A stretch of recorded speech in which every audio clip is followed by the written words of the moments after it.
it's Thursday. We're on the streets again, and a lot of people seem to recognize Andrew now. Well, people are smiling and waving. I hope that's a good thing. Yeah, that's a good thing. Yeah. And counting down to Friday. So what should we talk about on Thursday? Any interesting things happen? Well, you know, we got wet and wild weather, and there are two things that we're going to have to watch and see if the weather gets in the way of.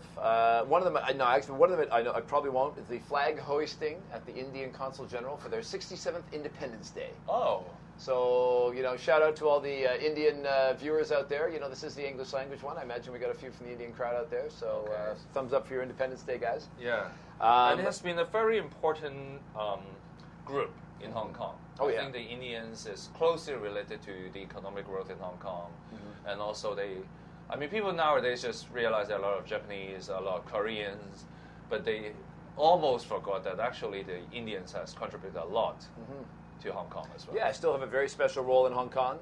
Yesterday we talked about chambers. The Indian Chamber of Commerce here is kind of one of the old chambers of Hong Kong.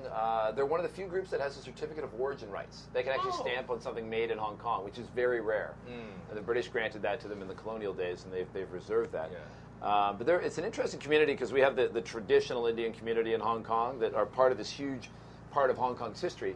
But then there's the new Indians coming in, a lot of them from banking and finance, especially banks like Citigroup are known for that. And they're having a different kind of impact and a different kind of relationship with Hong Kong. Yes. I don't know how tight they are with kind of the old school Indians that have been here for 3-4 generations, speak Cantonese. But now we got that, the two different components now makes it a little more interesting. Yes, I think so. I think if you think about the Go BRICS countries, Brazil, Russia, India, and China, and South Africa, two of them are actually very closely related to Hong Kong. We always talk about China and the mainland relationship with Hong Kong, but actually we can also diversify our portfolio by looking more closely about what's happening in India. Absolutely. Especially if you look at the international politics for the past week. Yeah. You see the Indians has been very aggressive. Yes, they have. In their nuclear submarines and nuclear testing. And a lot of people said that they are pinpointing China in demonstrating that. But I think for Hong Kong, we can always play that role. Yeah. They're in the middle. We are the bridges to different parts of the world and can make some connections to India. Maybe that's a very important role for Hong Kong too. So I think Hong Kong people should spend more time to study and review our relationship with a lot of the Indians, especially the Indian families in Hong Kong. Yeah, absolutely. And I want to bring in one more. With the typhoon, this one's going to be especially relevant. Keeping with the alphabet, HIJ from India to J, Japan. Oh, Japan! Today is the day the Prime Minister heads to Yasukuni Shrine. Yeah. And everybody was kind of watching earlier last week. There was some news about whether or not our Diaoyu Island protesters were going to head out there. And apparently, the Marine Department has been very, very, very particular about the seaworthiness of their boat, down to things like whether or not they had the right labels on sand buckets.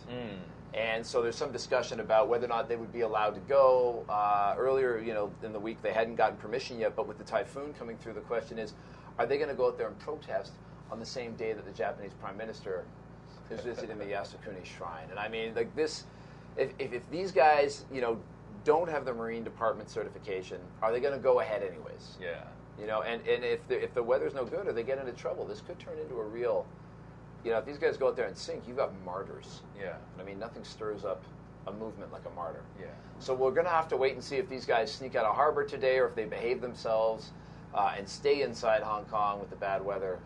We're just going to have to be on the lookout for that because that could be a big one. Well, it just inspired me to come up with a new word for today. Okay. I mean, we are very familiar with the concept BRIC, B-R-I-C. They add the S at the end now because of South Africa. I think right now for Hong Kong people, they should look for what you have just said, HIJK. Hong Kong, India, Japan, and Korea. Korea, yeah. So they must be next in line. Yeah, they must be next in line. So instead of BRIC, the word for today is HIJK. Okay. Much easier to remember. Excellent. Thanks, Andrew.